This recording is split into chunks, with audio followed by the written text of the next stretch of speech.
Hello friends, welcome back to my YouTube channel toppers political science. So student, आज हम शुरू कर रहे हैं different source of the Indian constitution. यानी हमने जो भी हमारे सोर्स रहे हैं इंडियन कॉन्स्टिट्यूशन में, किस किस जगह से हमने क्या क्या चीज़ें ली हैं, राइट। तो सबसे पहले हम बात करते हैं government of India act 1935, right. ये हमारे कॉन्स्टिट्यूशन का एक बहुत ही इम्पोर्टेंट एक्ट रहा है, जिससे हमने बहुत सारी चीज़ें ली हैं ताकि हम अपने कॉन्स्टिट्यूशन को और भी बेटर बना सकें, राइट। तो सबसे पहले चीज़ इसमें है राजनीति की आधारभूत संरचना, ठीक है। नेक्स्ट वन इज केंद्र राज्य संबंधों को नियमित करने वाला प्रावधान, यानी केंद्र और राज्यों के जो भी रिलेशंस हैं उनको नियमित या फिर रेगुलेट करने का काम करेगा इसमें ये प्रावधान, ठीक है। नेक्स्ट आता है आपका आपातकालीन उपबंध। जो भी आपातकालीन स्थितियाँ होंगी उसके लिए उपबंध बनाए गए हैं, वो किससे रिलेटेड है? 1935 से। नेक्स्ट है आपका संघीय पद्धति, ठीक है। अगला है संघीय न्यायपालिका की शक्ति। नेक्स्ट वन इज लोक सेवा आयोग। अगला है प्रशासनिक विवरण। और लास्ट वन इज राज्यपाल के पदाधिकार का प्रावधान, यानी राज्यपाल को जो भी पद दिया जाएगा उसके लिए जो भी प्रावधान है वो सब हमें किस में मेंशन किए गए हैं ना, government of India act 1935। Okay, so next है आपका अमेरिकी कॉन्स्टिट्यूशन, ठीक है। अमेरिकी कॉन्स्टिट्यूशन से सबसे पहले हमने राज्य की कार्यपालिका के तथा सशस्त्र सेनाओं के सर्वोच्च कमांडर के रूप में राष्ट्रपति, ये लिया गया है किससे? हमने अमेरिकन कॉन्स्टिट्यूशन से, ठीक है। इसके बाद हमने राष्ट्रपति का महाभियोग, जो कि आर्टिकल 66 में हम आता है, जिसमें राष्ट्रपति के महाभियोग की शक्तियों के बारे में बात की गई है, ठीक है। उसके बाद राज्यसभा के पदेन सभापति के रूप में उपराष्ट्रपति का प्रावधान, ठीक है। बिल ऑफ राइट्स का प्रावधान, ठीक है, यानी फंडामेंटल राइट्स रिलेटेड है ये। अगला है आपका न्यायपालिका की स्वतंत्रता, ठीक, और न्यायपालिका का पुनर्विलोकन प्रस्तावना, ठीक है। प्रस्तावना में हमारी जो कॉन्स्टिट्यूशन की प्रस्तावना है उसमें सभी चीज़ों के बारे में बताया गया कि हमारे कॉन्स्टिट्यूशन में क्या क्या चीज़ें मेंशन है, ठीक है। तो ये बहुत ही एक इम्पोर्टेंट पार्ट है हमारे कॉन्स्टिट्यूशन का। नेक्स्ट सर्वोच्च न्यायालय व उच्च न्यायालय, यानी हाई कोर्ट और सुप्रीम कोर्ट के न्यायाधीशों का निष्कासन, ठीक है। ये भी किससे रिलेटेड है? अमेरिकन कॉन्स्टिट्यूशन से। नेक्स्ट है ब्रिटिश कॉन्स्टिट्यूशन, शासन की संसदीय व्यवस्था, ठीक है। इसमें कैसी व्यवस्था है? संसदीय व्यवस्था है। नेक्स्ट संसदीय विशेषाधिकार परमाधिकार लेख, ठीक है।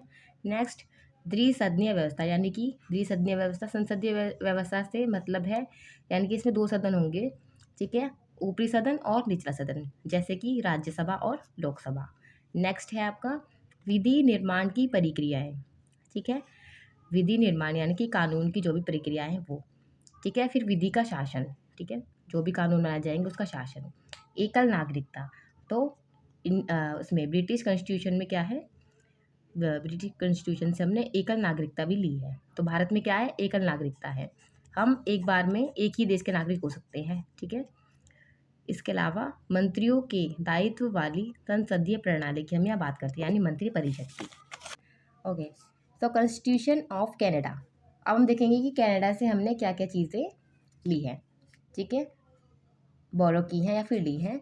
सो केंद्र राज्य संबंध विषयक प्रावधान, यानी केंद्र और राज्य से रिलेटेड जो भी विषयक हैं, प्रावधान हैं, वो हमने किससे लिए हैं? कनाडा से। इसके अलावा केंद्र राज्यों के बीच शक्तियों का वितरण यानी बंटवारा, ठीक है, शक्तियों का वितरण जो भी है केंद्र राज्यों के बीच, वो भी हमने कनाडा कॉन्स्टिट्यूशन से लिया है। इसके अलावा एक शक्तिशाली केंद्र से युक्त संघ और राज्यपालों की नियुक्ति केंद्र द्वारा की जाती है, ठीक है।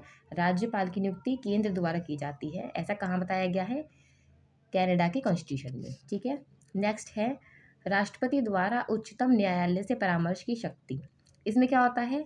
उच्चतम न्यायालय से राष्ट्रपति द्वारा उच्चतम न्यायालय से परामर्श, यानी कि राष्ट्रपति जो है उच्च न्यायालय से किसी भी निर्णय को लेकर परामर्श ले सकता है, ये शक्ति राष्ट्रपति को प्राप्त है, ठीक है। कौन से कॉन्स्टिट्यूशन में? ये भी कनाडा में। Next constitution of Ireland. अब आयरलैंड से हमने क्या क्या इंपॉर्टेंट चीज़ें जो बोरो की हैं। फर्स्ट है आपकी DPSP यानी directive principle state principles, right.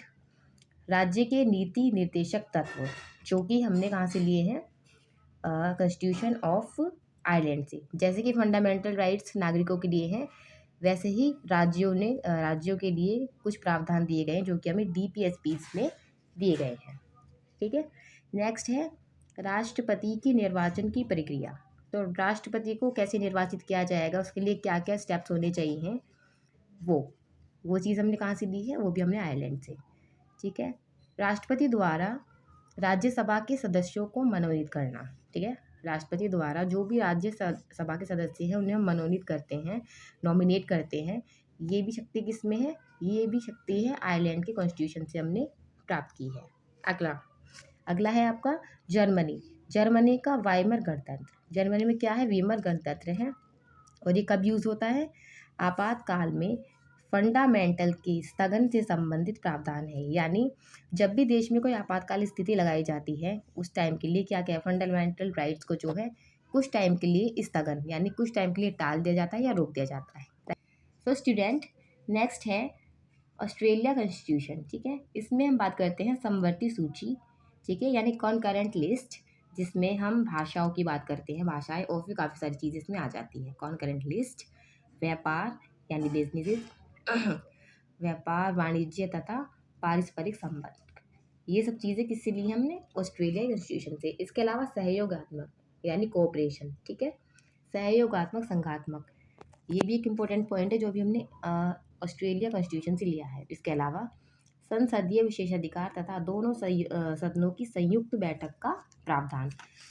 अब इसका क्या मतलब है, इसका मतलब है यानी लोकसभा और राज्यसभा दोनों को आप एक साथ बैठक का प्रावधान कर सकते हैं, किसके अकॉर्डिंग, ऑस्ट्रेलिया कॉन्स्टिट्यूशन के अकॉर्डिंग, ठीक है।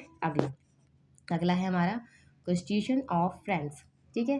फ्रांस में क्या है, हमारी जो इस उद्देशिका है यानी प्रेम्बल है, प्रेम्बल में वर्णित स्वतंत्रता, समानता और बंधुत्व नामक शब्द तथा गणतंत्रात्मक व्यवस्था, ठीक है।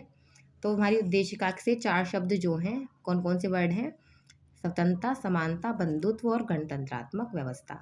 ये हमने चारों शब्द किससे लिए हैं, ये हमने फ्रांस के कॉन्स्टिट्यूशन से लिए हैं, राइट। नेक्स्ट है आपका कॉन्स्टिट्यूशन ऑफ साउथ अफ्रीका। अब हमने साउथ अफ्रीका से क्या इंपॉर्टेंट चीज़ें बोरो की हैं, वो है आपका राज्यसभा में सदस्यों के निर्वाचन की पद्धति, ठीक है। राज्यसभा के सदस्य जो हैं उनके जो निर्वाचन होंगे, उनके जो पद्धति यानी जो भी उनका मेथड है, वो हमने कहाँ से बोरो किया है, साउथ अफ्रीका से। इसके अलावा संविधान संशोधन की प्रक्रिया भी हमने साउथ अफ्रीका से ली है, ठीक है। Next, constitution of Japan. अब जापान का जो कॉन्स्टिट्यूशन है उसमें क्या इंपॉर्टेंट चीज़ हम बोलो करने के लिए है, वो है आपका विधि द्वारा स्थापित प्रक्रिया यानी कानून द्वारा स्थापित प्रक्रिया। Okay student, so last one is constitution of USSR, ठीक है। तो सोवियत संघ के कॉन्स्टिट्यूशन से हमने क्या लिया है, न्याय शब्द इसमें से हमने लिया है, और जिसमें राजनीतिक, आर्थिक और सामाजिक 3 तरह से इसमें न्याय से रिलेटेड है। ये न्याय शब्द हमने मेनली इससे लिया है USSR से, ठीक है। तो ये हमारा लास्ट पॉइंट था एंड थैंक्स फॉर वॉचिंग।